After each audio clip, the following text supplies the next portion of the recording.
ప్రతి నియోజకవర్గంలో 300 పడకల ఆసుపత్రి, పేదలకు మెరుగైన పాలన అందిస్తున్నామన్న సీఎం చంద్రబాబు.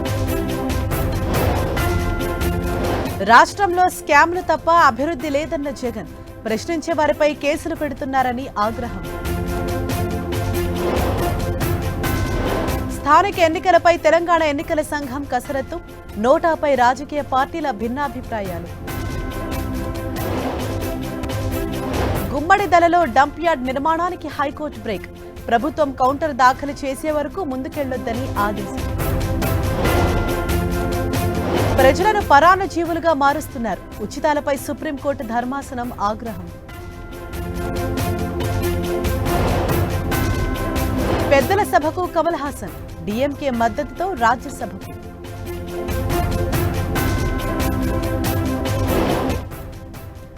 సిక్కుల ఊచకోత కేసులో సజ్జన్ కుమార్ను దోషిగా నిర్ధారణ, ఈ నెల 18న శిక్ష ఖరారు చేయనున్న రౌస్ ఎవెన్యూ కోర్టు. ఫ్రాన్స్ అధ్యక్షుడు మాక్రాన్తో ప్రధాని మోదీ ద్వైపాక్షిక చర్చలు, రక్షణ పౌర రంగాల్లో పరస్పరం సహకారానికి అంగీకారం. 6వ రోజు నష్టాల్లో ముగిసిన స్టాక్ మార్కెట్లు, 5 నెలల కనిష్టానికి ద్రవ్యోల్బణం.